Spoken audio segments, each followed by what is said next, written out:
राजा महाराजाओं के एक सिस्टम हुआ करता था कि भाई एक राजा कितने भी बेटे, जैसे उदय सिंह के कहते हैं कि प्रताप 28 भाई थे तो उदय सिंह 28 बेटे थे।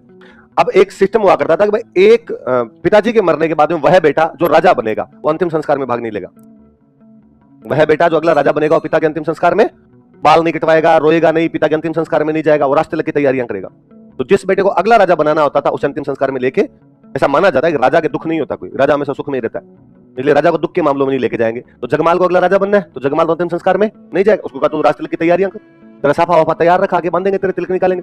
और बाकी ये जितने भाई थे, प्रताप थे, शक्ति सिंह थे, कान्हा था, सगर थे, खूब सारे भाई थे, ये बाकी वाले भाई पिता के अंतिम संस्कार के लिए गए वहां गोगुंदा में अंतिम संस्कार किया। गोगुंदा में रहते तुम। अच्छा, राणा जी मरे तो आसपास की जनता इकट्ठी हुई, राजा मरा तो खूब सारे लोग इकट्ठे हुए, आसपास की सारी जनता, बड़े बड़े सामंत सब इकट्ठे हुए। और वहां जनता ने जब ये देखा कि महाराणा प्रताप वहां घूम रहे थे अंतिम संस्कार में, तो लोगों के दिमाग में ये था कि उदय सिंह मरेंगे तो अगला राजा कौन बनेगा? महाराणा प्रताप सबसे बड़े थे, योग्य थे, पराक्रमी थे, जनता में बेहद लोकप्रिय थे और जनता को लगता था हमारा ये राजकुमार अगला राजा बनेगा। उन्होंने जब प्रताप को देखा तो लोगों में खुसरो खुसरो होनी शुरू हुई, प्रताप यहाँ कैसे, प्रताप यहाँ कैसे, प्रताप यहाँ कैसे। ये बड़े सीनियर को कहा कि यार प्रताप यहाँ कैसे घूम रहे हैं? पूछा प्रताप से जाके, भाई आप अगले राजा बनोगे, नियम ये कहता है कि अगला राजा अंतिम संस्कार में भागे नहीं, तो आप यहाँ कैसे आ सकते हैं? आप शकुन है, ऐसे नहीं आना चाहिए। तो उन्होंने कहा कि नहीं, वो आपको पता नहीं होगा शायद, बाकी पिताजी मुझे राजा नहीं बना के गए, पिताजी राजा किसको बना के चले गए? जब जगमाल राजा बनेगा तो जगमाल अंतिम संस्कार में नहीं है तो मुझे तो आना ही पड़ेगा, बाद में आया अंतिम संस्कार में। अभी लोगों में वापस बात चलेगी, प्रताप को नहीं बना रहे, जगमाल को बना रहे, जगमाल को बना रहे, और लोगों ने वहां विद्रोह किया। लोगों ने कहा नहीं, हमारा राजा कैसा हो, महाराणा प्रताप। कृष्णदास चुंडावत सलुम्बर का सामंत था, उसका नाम क्या था? और चुंडा ने जब राजगद्दी त्यागी थी तब यह कहा गया था कि मेवाड़ के राजा का राज तिलक कौन करेगा? सलुम्बर का सामंत। कौन करेगा? सलुम्बर का सामंत करेगा। और सलुम्बर के सामंत है कृष्णदास चुंडावत। क्या नाम था? चुंडा के वंशज हुए तो नाम क्या हो गया? चुंडावत। कृष्णदास नाम था। लोगों ने कृष्णदास जी को कहा कि कृष्णदास जी, मेवाड़ में राजा कौन बनेगा और कौन नहीं बनेगा ये तय सलुम्बर का सामंत करता है, नहीं कि मेवाड़ के राणा। उदय सिंह कौन होते हैं बताने वाले कि मेरे मरने के बाद जगमाल को राजा बनाना है या प्रताप को राजा बनाना है? ये जनता तय करेगी, ये सलुम्बर का सामंत तय करेगा कि हमारा अगला राजा कौन होना चाहिए। और इस समय जब देश संकटों से घिरा हुआ है, इस समय जब मेवाड़ पर अकबर जैसे प्रबल शत्रु के आक्रमण की संभावनाएं बनी हुई है, इस समय जब हम चारों तरफ से गिर चुके हैं, चित्तौड़ का किला खो चुके हैं, हम जगमाल जैसे राजा के अधीन नहीं रहना चाहते। हमारा राजा कैसा होना चाहिए? प्रताप राजस्थान के वह राजा है जिसको बपोती में राज नहीं मिला था, जनता चुन के लाई थी। कि उस समय वोटिंग भी हुई होती तो कौन राजा बनता उस टाइम में? वो राजतंत्र में लोकतंत्र का अनूठा प्रयोग था, जब गोगुंदा के उस शमशान घाट के अंदर जनता ने प्रताप के नारों से उस भूमि को गुंजायमान करके रख दिया था। हमारा राजा होना चाहिए तो कौन होना चाहिए? वापस आए वहां से, आए जगमाल अपनी तैयारियां कर रहा था, उधर से जगमाल ने बार नारे सुने, जगमाल का नारा चेंज करो, नारा ये हमारा राणा कैसा हो, महाराणा जगमाल जैसा हो। कृष्णदास चुंडा ने थप्पड़ मारूंगा तेरे, उड़े आज। कृष्णदास चुंडा ने जगमाल को तो उठा दिया और उसकी जगह किसको बिठा दिया? अच्छा, राजा का राज तिलक तो उसी दिन कर दिया करते थे जिस दिन राजा मरता था। पुराने वाला राजा मरा तो हाथों हाथ गद्दी पे किसी ना किसी को तो बिठाना पड़ेगा, तो राज तिलक तो हाथों हाथ कर दिया करते। बाद में फंक्शन करते, राज तिलक समारोह मनाए थे। तो राज तिलक समारोह तब मनाते जब मुहूर्त देखते, आसपास का कोई अच्छा दिन पड़ रहा हो, मुहूर्त तो समझते हो, तो मुहूर्त पंडित जी से पूछो, पंडित जी मुहूर्त देखो, मुहूर्त देख के बताओ। पंडित जी ने मुहूर्त देख के बताया भाई इस दिन आप फंक्शन कर सकते हो। तो बाद में प्रताप का राज तिलक समारोह जो किया गया था वो किया गया कोम्बलगढ़। कहां पे किया गया? राजा राजधानी में बने। राजधानी कौन सी आपकी? चित्तौड़। चित्तौड़ पे तो कब्जा किसने कर रखा है? अकबर। तो वो नहीं तो फिर दूसरी संकटकालीन राजधानी कौन सी? कोम्बलगढ़। इसलिए प्रताप का राज तिलक समारोह कहां पर मनाया गया था? तो पहले राजा तो कहां पर घोषित कर दिया था उसे? गोगुंदा। लेकिन फंक्शन कहां पर किया गया? फंक्शन का मतलब है बड़ा आयोजन करवाते थे, कार्यक्रम करवाते, खाना पीना करते जनता के लिए, उसमें यज्ञ किया जाता, यज्ञ के लिए पंडित जी बुलाए जाते बड़े बड़े, आसपास के राजाओं को इकट्ठा करते। अब इस बात को यूं समझिए शपथ ग्रहण समारोह था। आज भी कोई सीएम शपथ ग्रहण समारोह लेता है कि भाई आज चुनाव हुए, आज चुनाव शाम को पता चल गया कि साहब फलान जी की इतनी 102 सीट आ गई तो फलान जी मुख्यमंत्री बनेंगे, तो पता चल गया, ये तो क्लियर हो जाता है। लेकिन फलान जी का एक शपथ ग्रहण समारोह होता है जिसके अंदर अब बाकायदा अपने अशोक जी का जब शपथ ग्रहण समारोह तो पंजाब के सीएम को भी बुला लेते हैं, यूपी के सीएम को भी बुला लेते हैं, गुजरात वाले को भी बुलाते हैं। मोदी जी का शपथ ग्रहण समारोह है तो भी हम पढ़ते हैं कि साहब श्रीलंका का राष्ट्रपति आ गया, नेपाल का। इस बार तो नहीं बुलाया, 2014 में तो उन्होंने बुलाए थे। आसपास के सार्क देशों के जितने भी राष्ट्रपति और प्रधानमंत्री उन सबको बुलाया था। और अब भी अपने पढ़ते हैं कि साहब जापान में शिंजो आबे प्रधानमंत्री बने और मोदी जी ने अपना शुभकामना संदेश उनके लिए भेजा। ऐसे पढ़ते हैं अपने। तो वैसे वैसे आसपास के राजाओं को इकट्ठा किया करते थे। इन दिनों मारवाड़ में एक राजा थे चंद्रसेन। मारवाड़ में राजा कौन थे? अकबर के खिलाफ लड़ाई के अंदर लगे हुए थे। चंद्रसेन अकबर से लड़ ही रहा था उस दिन। पक्का प्रताप ने पूछा होगा चंद्रसेन से, वहां आया तो क्या चल रहा है आपका, उधर क्या पोजीशन है? तो चंद्रसेन ने कहा अकबर से लड़ाइयां चल रही है, क्या रिजल्ट है? तो उसने कहा कभी लठ पड़ जाते हैं कभी मार लेते हैं। तो मुझे क्या करना चाहिए? सेम तू कर ले, तुम कभी लठ मार कभी पार नहीं पड़े तो अपने पड़ जाए, और तो क्या हो सकती है इसके अंदर? लड़ाई हो सकती है, लड़ाई में दोनों नतीजे निकल सकते हैं। तो चंद्रसेन जो प्रताप से भी पहले अकबर से लड़ चुका था वो प्रताप के राज तिलक समारोह में आया था। प्रताप का राज तिलक समारोह कहां था? अच्छा, कौन से भाई को हटा के प्रताप राजा बने? जगमाल अकबर के पास चला जाता। जगमाल कहां चला जाता है? जगमाल आया मान सिंह के पास। मान सिंह था आमेर वाला, क्या मान सिंह के पास आता है। मान सिंह और जगमाल रिश्तेदारी में थे। मान सिंह की मम्मी और जगमाल की मम्मी आपस में बहनें थी। कुछ वैसा था, मासी की बेटे बहन थी। तो यहाँ पे मान सिंह के पास आया। मान सिंह और ये तब तक अकबर से संधि कर चुके थे, तो मान सिंह उसको कहाँ पे लेके चला गया, अकबर को। अकबर बड़ा राजी। यार उदय सिंह के परिवार में फूट पड़ गई। मेवाड़ के तो राणा का भाई मेरे पास बैठो। उसने कहा शाबाश यार, वेरी गुड, आप बराबर बैठ। तू क्या किया जाए, तो भीलवाड़ा में अपने एक जगह पड़ती है जहाजपुर। कौन सी जगह, तका इसे जहाजपुर का परगना दे दिया जाए। कौन सा परगना दे दिया जाए, तो जगमाल को अकबर ने कहां का परगना दे दिया था, जगमाल का ससुराल था सिरोही। जगमाल का ससुराल कहां था तो जगमाल की जो वाइफ थी उसने जगमाल को कहा कि मेवाड़ तो अपने हाथ से निकल गया, मतलब तेरे बाप का राज्य तो तेरे को नहीं मिला, मेरे बाप वाला तो ले, तू सिरोही ले, राजा ही बनना चाहता है तो। सिरोही का राजा था सुल्तान। सिरोही का राजा कौन था, सुल्तान। किसका सहयोगी है, प्रताप। तो जगमाल ने जाके अकबर को कहा कि भाई सिरोही का राजा सुल्तान वैसे भी तेरे साथ नहीं है, और सिरोही का राजा सुल्तान किसके पक्ष में, प्रताप के पक्ष में, इसलिए तो सिरोही मुझे दे दे, मैं तेरे पक्ष के अंदर हूं। तो अकबर ने कहा ठीक है, बात करते हैं। बीकानेर में एक राजा थे राय सिंह। बीकानेर राजा कौन थे, अकबर ने राय सिंह को कहा कि तू सिरोही वालों से बात कर। बीकानेर वाला राय सिंह सिरोही वाले सुल्तान से बात करता है। सिरोही वाले सुल्तान को कहता है अकबर की आंख टेढ़ी है तेरे पे, और अकबर तेरे पे अटैक करेगा, और तेरे पे अटैक करके तेरे से सिरोही छीनेगा। तो उसने कहा तो मुझे क्या करना चाहिए, तो उसने कहा तो एक काम कर, तू आधी सिरोही सरेंडर कर दे, मैं तेरे से वो पूरी सिरोही लेगा, इससे अच्छा तू मुझे क्या दे दे, आधी सिरोही। आधी सिरोही मुझे दे दे, मैं अकबर से बात कर लूंगा, आधी तू रख ले, तो तू आधे का तो कम से कम राजा रहेगा। सुल्तान ने कहा ठीक है। तो सिरोही के दो टुकड़े किए गए, आधी सिरोही तो किसको दे दी गई, सुल्तान को, और आधी सिरोही किसको दे दी गई, अकबर। अकबर ने आधी सिरोही लेके दे दी जगमाल को। अब सिरोही में दो राजा, आधी सिरोही का राजा कौन है, जगमाल, और आधी सिरोही का राजा कौन है, सुल्तान। जगमाल की बात ने जगमाल कहा आधी क्यों, पूरी, आधी क्यों लेनी चाहिए, पूरी लेनी चाहिए। और वो महल, ये शाम को डेली जब मैं देखती हूँ कि महल में रोशनी होती है, मेरा कालजा बढ़ता है। ये क्या तरीका है, मेरे पिता के जिस महल में मुझे रहना चाहिए था, ये मेरा भाई बैठा हुआ है, और तू तो अकबर से बात करके अपने पूरी लेंगे। तो जगमाल ने अकबर को कहा कि मुझे सिरोही पूरी चाहिए। तो अकबर ने कहा लड़ाई कर लो, और लड़ाई करके ले लो। तो उसने कहा सेना दे मेरे को, तो उसने कहा सेना ले जा। तो युद्ध लड़ते हैं दत्तानी। कौन सा युद्ध लड़ते हैं, और दत्तानी में सुल्तान जगमाल को मार के पूरी सिरोही पे कब्जा कर लेता है। अच्छा, ये तो जगमाल की बात आगे बीच में इसलिए अपने लग गए। इधर आपके 1572 में राजा कौन बन जाता है, महाराणा प्रताप। अच्छा, अकबर ने मेवाड़ पर हमला किया था उदय सिंह के टाइम, तो क्या उदय सिंह ने अकबर की अधीनता स्वीकार कर ली थी, नहीं। अकबर चित्तौड़ के किले पर कब्जा जरूर कर लेता, लेकिन उदय सिंह ने उसकी अधीनता स्वीकार, लेकिन चित्तौड़ के किले के कब्जे के 4 साल के अंदर अंदर उदय सिंह की भी क्या हो गई, डेथ हो गई। उदय सिंह भी वापस चित्तौड़ का किला जीत नहीं पाया, लेकिन उसने अकबर से किसी भी प्रकार की संधि अधीनता स्वीकार भी। तो अकबर को लगा उदय सिंह तो अपनी पूरी जिंदगी मेरी अधीनता स्वीकार नहीं करता। अब एक नया नया राजा बना प्रताप, क्या पता ये मान जाए, यंग ब्लड, इससे बात की जाए, नया नया बना, इतना एक्सपीरियंस भी नहीं होगा, मना नहीं कर पाएगा, अपने से डर जाएगा, और अपने से क्या कर लेगा, संधि कर लेगा। तो अकबर ने प्रताप को समझाने के लिए 4 दूत भेजे। जलाल खान कोठी राजा से मिलने के लिए कब आया, 1572 में, और बाकी तीनों कब आए, 4 दूत आए थे। बाकी तीनों के नाम बताओ, क्या क्या, मान सिंह, भगवंत दास, और भगवंत दास नाम आपका सुना हुआ है ना। आमेर के भगवंत दास ने बूंदी के सुरजन को समझाने में मुख्य भूमिका निभाई थी, बताया था। मतलब इसका मतलब अकबर की तरफ से एक दूत मुख्य रूप से जाया करता था, वो कौन था, भगवंत। इंटेलिजेंट बंदे थे, तो समझाने के लिए अकबर अक्सर किसका इस्तेमाल किया करता था, भगवंत दास जी के बेटे थे, उनका नाम था मान सिंह। बेटे का नाम क्या था, भगवंत दास जी इस टाइम आमेर के राजा है, और मान सिंह आमेर का राजकुमार है। जयपुर या आमेर के राजा तो कौन थे, भगवंत दास, और मान सिंह कौन था, राजकुमार, भगवंत दास का बेटा था। ये दोनों बाप बेटे। तो कोई पूछे कि भाई दो एक बाप बेटे की जोड़ी प्रताप को समझाने के लिए गई थी, तो कौन कौन थे, मान सिंह। बेटा पहले गया, पिताजी बाद में गए। आई बात समझो, सबसे पहले आदमी कौन गया था, फिर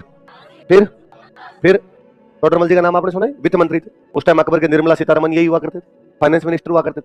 जलाल खान कोर्ची एक बहुत अच्छा दूत था, जो अक्सर बात बहुत अच्छी किया करता था। तो जैसे ही प्रताप इधर 72 के अंदर राजा बने, तो वह प्रताप को बातचीत करने के लिए सबसे पहला आदमी किसको भेजा जाए, तो ऐसे आदमी को भेजा जाए जो बातचीत में माहिर। तो बातचीत में माहिर आदमी कौन था, तो कोर्ची का, कोर्ची तो अपनी तरफ से बधाई दे के आ।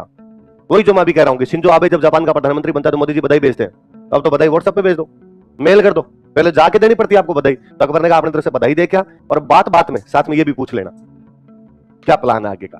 तो कोर्ची ने कहा ठीक है। तो कोर्ची यहाँ पे गुलदस्ता लेके आया बड़ा सा, और कोर्ची ने आगे महाराणा प्रताप को कहा कि सर वो मैं अकबर का दूत हूँ, और अकबर ने आपके लिए गुलदस्ता भेजा है, और मुगल बादशाह अकबर की तरफ से हृदय की अनंतम गहराइयों से आपको हार्दिक शुभकामनाएं। प्रधान का थैंक यू बेटो कोर्ची, चाय पानी पियो, और बताओ क्या समाचार, घर पे तुम्हारी राजी खुशी सब। कोर्ची का सब राणा जी की दया है एकदम। और बताओ, तो उसने एक बात पूछनी थी राणा जी, कहा कोई प्लान है, का नहीं, पक्का, थोड़ा बहुत कोई, क्या एकदम ही नहीं। अकबर को कह दूं जाके, कहा कोर्ची वापस गया, उसने जाकर भाई साफ साफ मना किया उनका संधि का किसी भी प्रकार से कोई भी प्लान है। अकबर ने कहा कोर्ची तू तो इंटेलिजेंट आदमी यार, तू तो बातों बातों में बंदे से तैयार कर ही लेता है। इस बार बंदा यूं दृढ़ प्रतिज्ञा दिखा मेरे को, और बातचीत करने के लिए तैयार किसी भी प्रकार से। अकबर इंटेलिजेंट बंदा था। अकबर ने कहा राजस्थान का राजा है, इसलिए क्यों ना किसी राजस्थान के बंदे को भेजा जाए, यंग बंदा है इसलिए क्यों ना किसी यंग बंदे को भेजा जाए। और उसके दरबार में आमेर के राजकुमार थे मान सिंह, बेहद पराक्रमी, योद्धा, समझदार, सूझबूझ वाले। मान सिंह में जितनी विशेषता हो सकती है वो सारी थी। तो कहा साहब मान सिंह जी, मान सिंह आमेर गए हुए कितने दिन हो गए। मान सिंह ने कहा साहब टाइम तो हो गया, काफी टाइम हो गया। तो कहा जाके आओ, तुम्हारे आमेर जाके आना, पर रूट ये पकड़ना उदयपुर वाला, यहाँ से जाओ, आगरा से जाओ उदयपुर, और उदयपुर से तुम्हारे आमेर चले जाना आगे। और बीच में वो समझ गए ना तुम? मान सिंह ने कहा, हाँ सर आगे बात समझ गए। तो मान सिंह यहाँ उदयपुर बातचीत करने के लिए आया। अच्छा, प्रताप को जब पता चला कि आमिर का राजकुमार मिलने आया, कौन मिलने के लिए आया? आमिर का राज। एक प्रोटोकॉल कहता है कि रूस का विदेश मंत्री आया तो अपना विदेश मंत्री मिलेगा, चीन का रक्षा मंत्री आया तो अपना रक्षा मंत्री मिलेगा, फलाना राष्ट्रपति आया तो अपना राष्ट्रपति मिलेगा, प्रोटोकॉल होता है।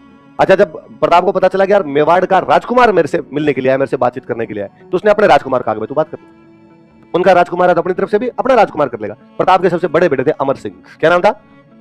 शाम को डिनर का प्रोग्राम रखा गया कि मान सिंह को डिनर पे बुलाया जाए और वहां पर मान सिंह से बात की जाए।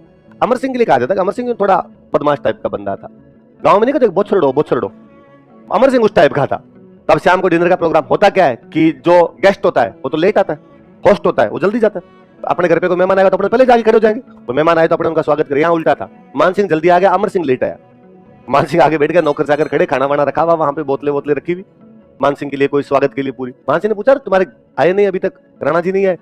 तो कहा आ रहे हैं सर, बैठो बस आ रहे हैं। मान सिंह बेटा थोड़ी देर और बैठ के उसने कहा राणा जी कहाँ है? जब आ ही रहे हैं, बस आ ही रहे हैं, लगा आ जाएंगे कोई नहीं। इतने में राणा जी तो आए नहीं, राणा जी की जगह पे आया अमर सिंह। कौन आया? ओ यूं दूर से हलता डोलता ही आया। आगे मान सिंह को दूर से उसने क्या, अंकल प्रणाम और कैसे हो? तो मान सिंह का वैसे दिमाग खराब हो गया यार, ठीक है। अमर सिंह सामने आके बेटा टांग पे टांग देके टांग गिला कुछ, और अंकल क्या समाचार है? तो वापस मान सिंह ने कहा कि राणा जी कहाँ है? तेरे पापा कहाँ है? पापा पेट दर्द हो रहा है। अब मान सिंह झाल उठी, वो हंस कैसे बात करे मुस्कुरा के कि वो समझ गया कि यार राणा जी मेरे से बात करने तो नहीं आए। वो जो डिनर सेट उछालती है, बदतमीजी करते हो मेरे से, लोग मान सिंह का छावा कहते हैं मुझे, और मैं बता दूंगा तेरे बाप को दोनों को पेट दर्द क्या होता है। और वहां से मान सिंह पैर ठोकता हुआ वहां से आगे बढ़ा। अमर सिंह और बदमाश। अमर सिंह ने पीछे से कहा अंकल ऐसे क्या नाराज हो गया, रुको तो अंकल एक बार, क्या रह गया आप तुम्हारे कि वो क्या कहा था, आप क्या कर दोगे मेरे पापा का क्या कर दोगे? अरे कहा मैं युद्ध के मैदान में तेरे और तेरे बाप का पेट दर्द ठीक कर दूंगा। उसने अकेले मत आना, फूफा जी को साथ लेके आना। तो अकबर के साथ मेरे मान सिंह की बुआ की शादी हो रखी थी, अकबर फूफा जी लगता था, तो उसने कहा पेट दर्द ठीक करने हो तो अकेले मत आना, फूफा जी को साथ लाना। और वो तो मान सिंह अमर सिंह के पास में मेवाड़ का एक बंदा और खड़ा था, प्रताप के भाई लगते थे कोई परिवार, वो खड़े थे। उनका था अकबर को साथ लेके आए तब तो मालपुरा में रोकेंगे, अकबर को साथ लेके तब तो कहां पे रोकेंगे? अकबर नहीं, तुम अकेले आए तब तो तुम्हें मालपुरा में रोकेंगे। कहां पे रोकेंगे? टोंक में मालपुरा नाम की जगह पड़ती है, तुम अकेले आए तब तो तुम्हें मालपुरा में रोकेंगे। अकबर के साथ में है तो जहां जी में वहां जाना वहीं रोकेंगे, तुम तो लेके आना, इस बार अकेले मत आना। अब मान सिंह और बड़ा अजीब सा लगा कि ठीक चैलेंज कर रहे हैं ये तो। अब मान सिंह पैर में उसने, मैं देख लूंगा तुम्हारे, मैं अकेला ही आऊंगा और मैं देखूंगा तुम क्या करते हो क्या नहीं करते हो। वहां से वो वापस आगे बढ़ा, वापस उन्होंने अमर सिंह ने अंकल लास्ट एक बात और, एक बात सुन जाओ फिर आप चले जाना। क्या रह गया आप तेरे? उसने हमारे पाली में एक जगह पड़ती है सोजत, कि हाँ तो मैं क्या करूं कि वहां की मेहंदी को जीआई टैग मिला हुआ है, हाँ तो मैं क्या करूं कि बुआ जी के लिए ले जाओ तो।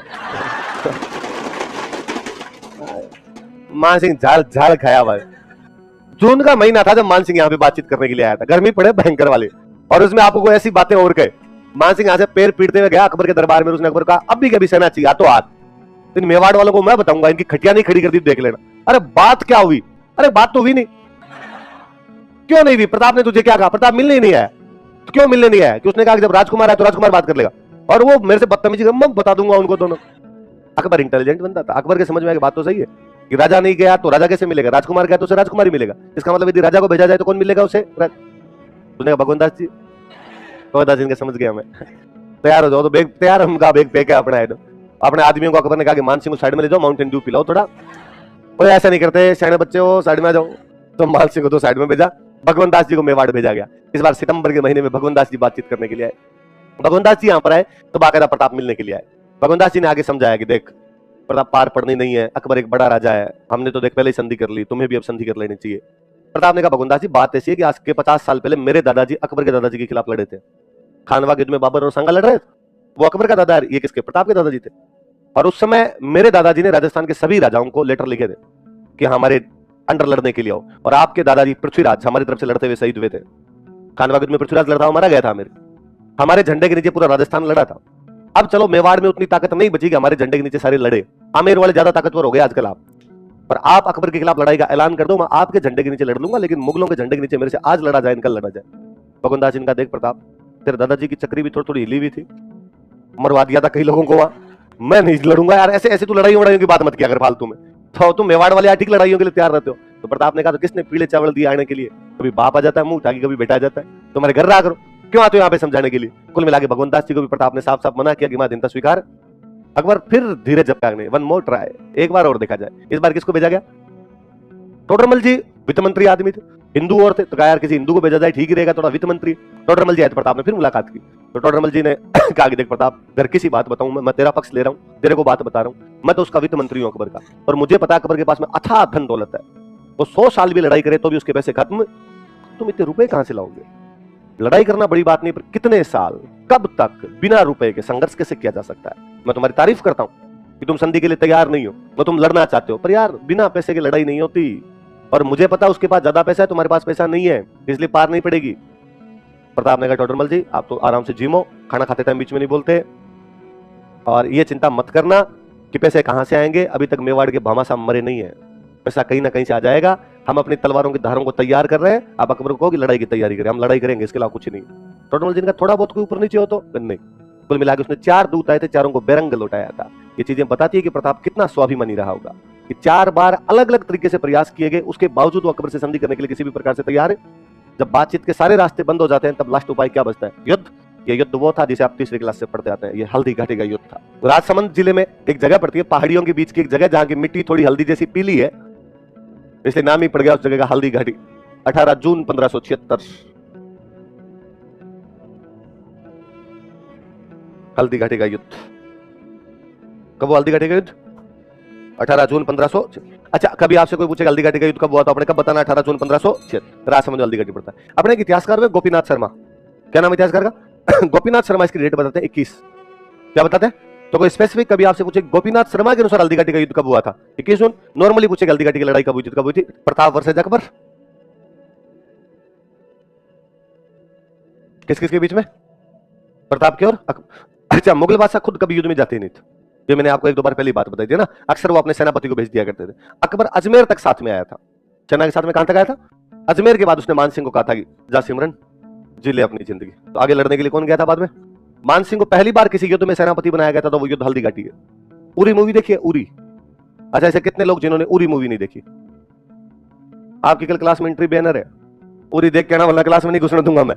मतलब उरी नहीं देखो तो भारत में रहने का अधिकार छीन लिए जाना चाहिए, नागरिकता खत्म हो जाएगी आपकी, देख लेना। तो उरी मूवी में एक डायलॉग है, जब विक्की कौशल को पूछा जाता है कि जब हम सर्जिकल स्ट्राइक करेंगे तो कौन सी रेजिमेंट को भेजा जाएगा, कौन सी रेजिमेंट लड़ने के लिए जाए, उसने कहा वो रेजिमेंट जिस पर हमला हुआ था, उस रेजिमेंट के जवानों को भेजा जाएगा जिस रेजिमेंट के जवानों पर क्या हुआ था।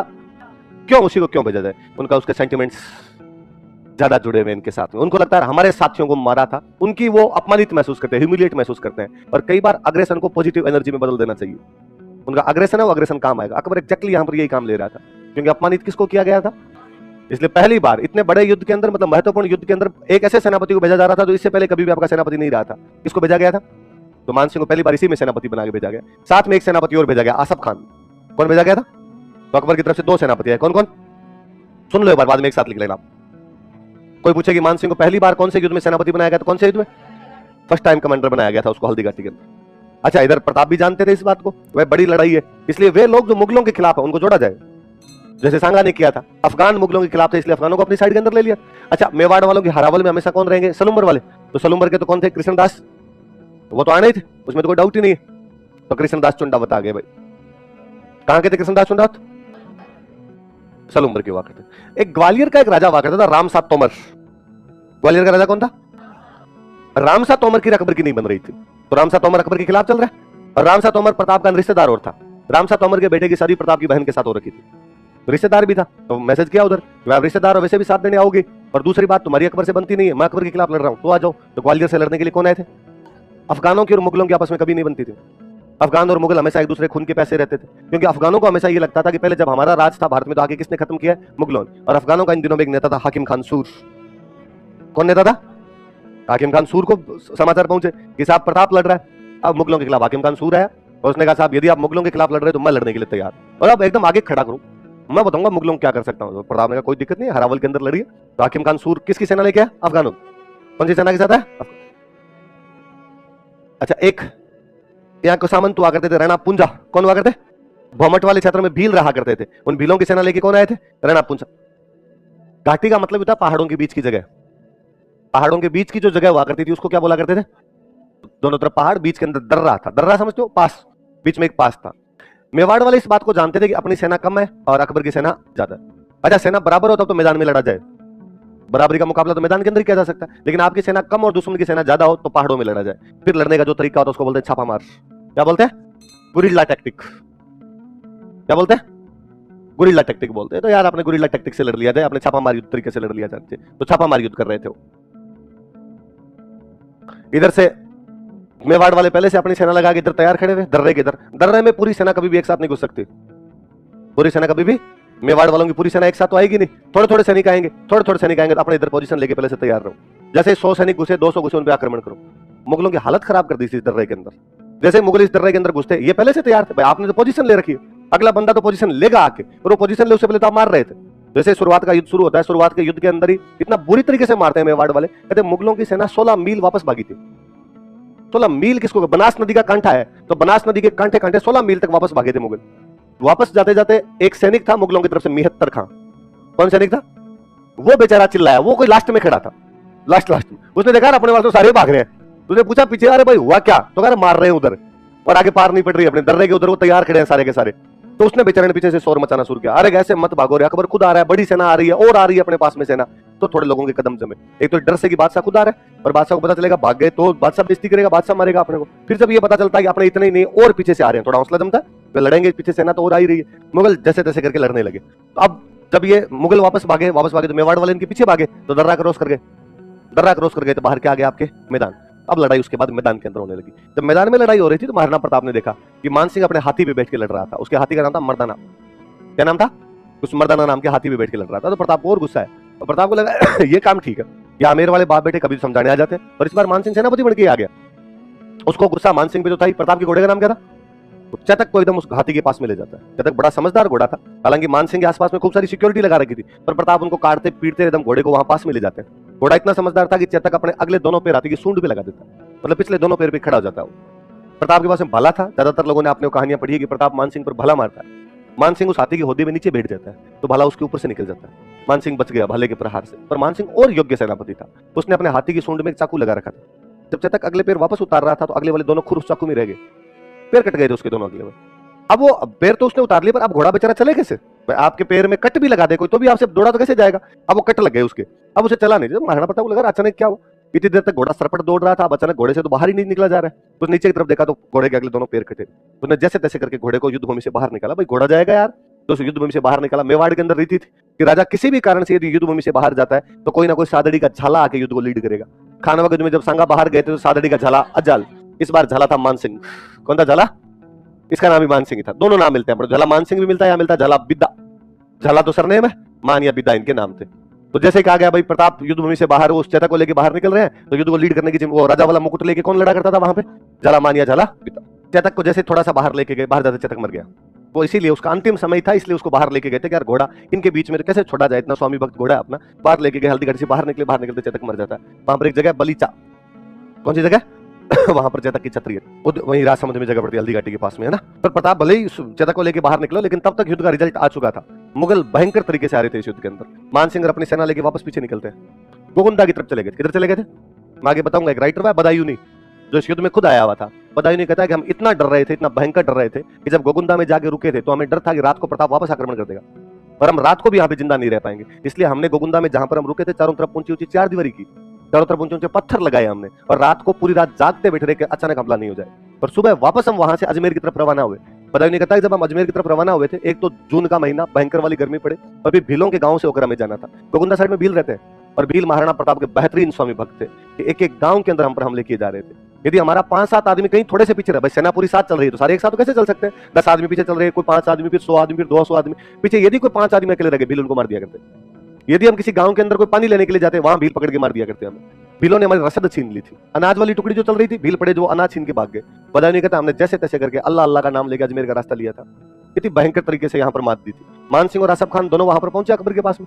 अकबर ने जाते ही पूछा मान सिंह को, हाँ भाई मान सिंह पकड़ लाए प्रताप को? तो मार दिया उसको? नहीं। तो उसने संधि कर ली अपने से? नहीं। तो क्या सोच कर आए थे कि सरदार खुश होगा? उसने कहा, मान सिंह और आसफ खान कहा कि तुम दोनों आज के बाद मुझे दिखाई देगा ना, टांगे तोड़ूंगा तुम दोनों की, आसपास मत पटक जाना तुम।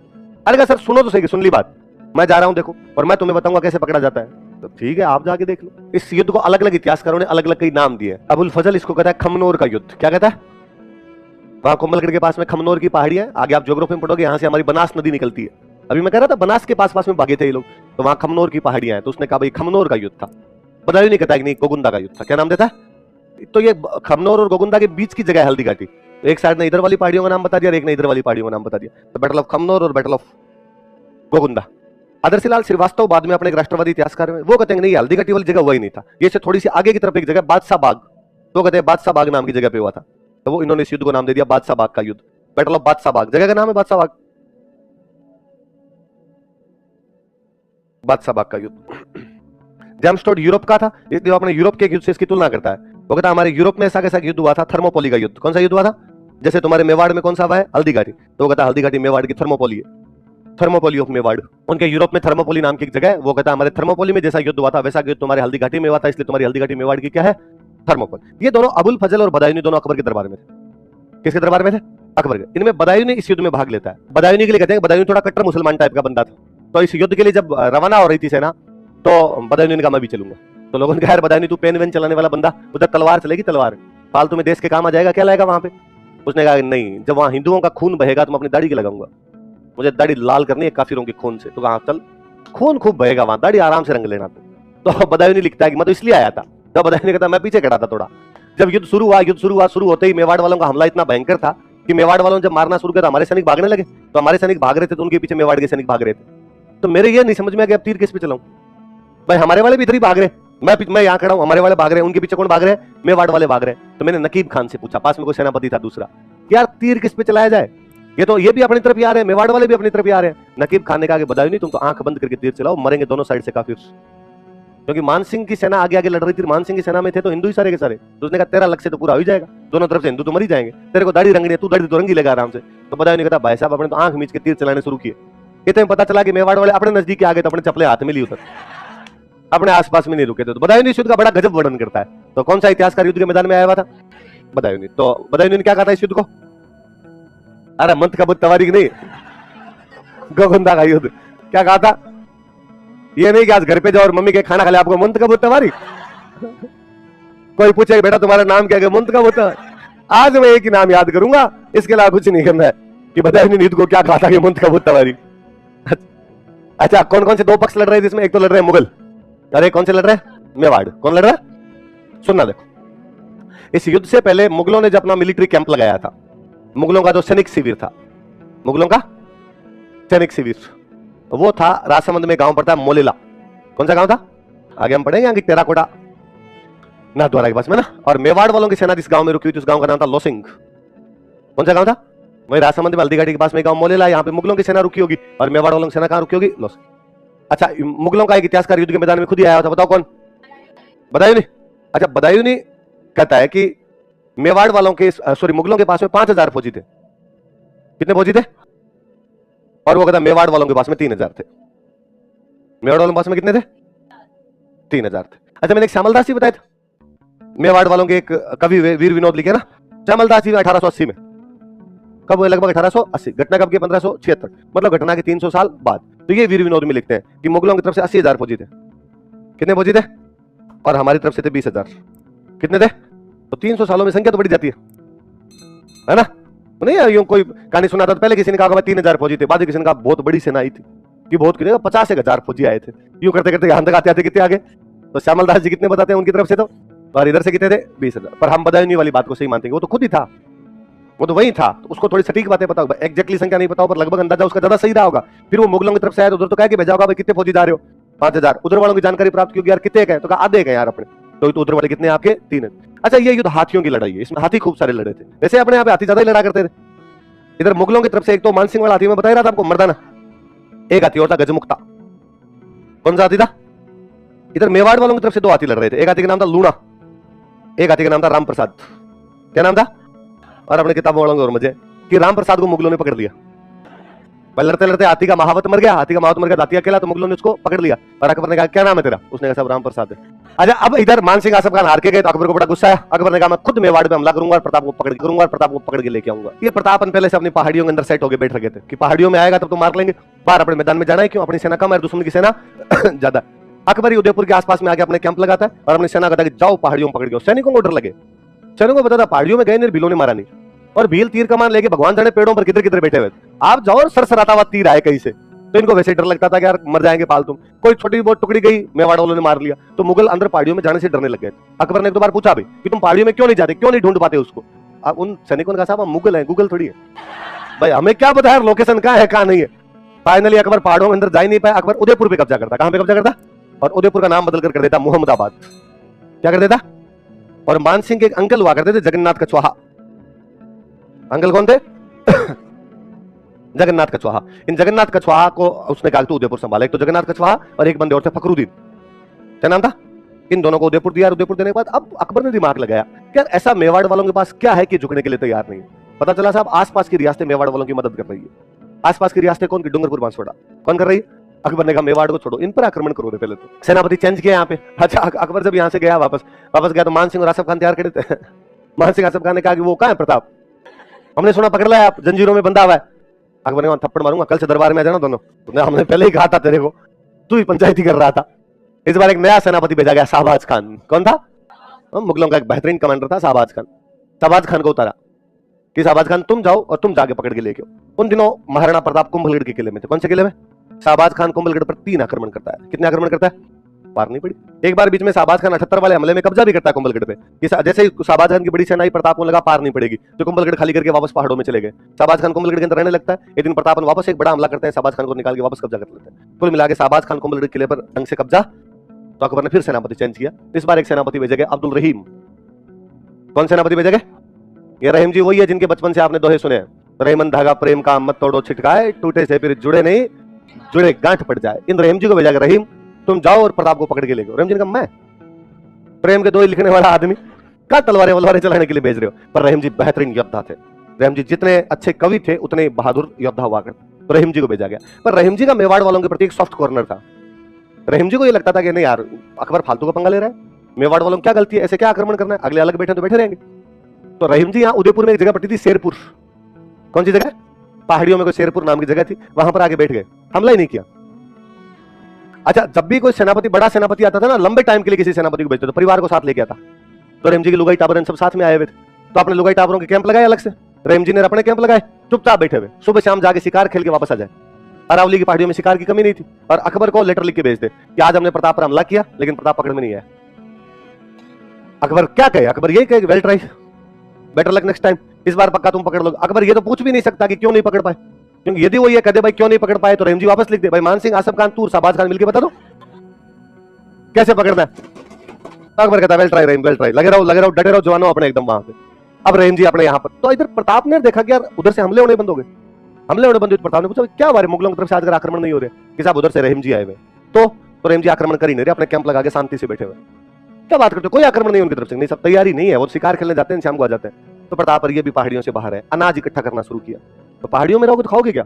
अनाज इकट्ठा करना शुरू किया, हथियार और बनाने शुरू किए, पैसे टक्के इधर से जो टैक्स वगैरह लेना था वो लेना शुरू किया कि वापस लड़ाई है तो उसकी तैयारी तो की जाए। ये गैप है एक प्रकार से, संघर्ष विराम संघर्ष है, बीच में अपने को थोड़ा रेस्ट मिला, इस रेस्ट में अपनी तैयारियों को और अच्छे से किया जाए। वही बात, शांति काल में आप तैयारी करोगे तो युद्ध काल में ठीक रहेगा, तो अपने शांति काल में तैयारी की जाए। अपनी तैयारियां कर रहे थे। प्रताप के बेटे थे अमर सिंह।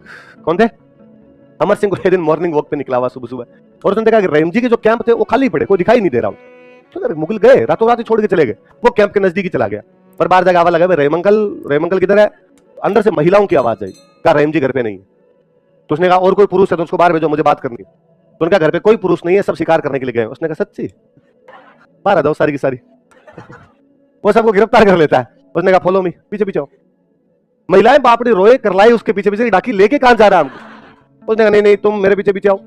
आगे महाराणा प्रताप खड़े हुए सामने, महाराणा प्रताप देखे अमर सिंह आगे आगे मस्ती से चलता हुआ आ रहा, पीछे बेचारी महिलाएं रोती हुई आए कि मत लेके जान छोड़ जा हमें। वो कहे नहीं बस चलो थोड़ा सा दूर है, आ गया अपना घर, आराम से रहेंगे वहां पे अपने।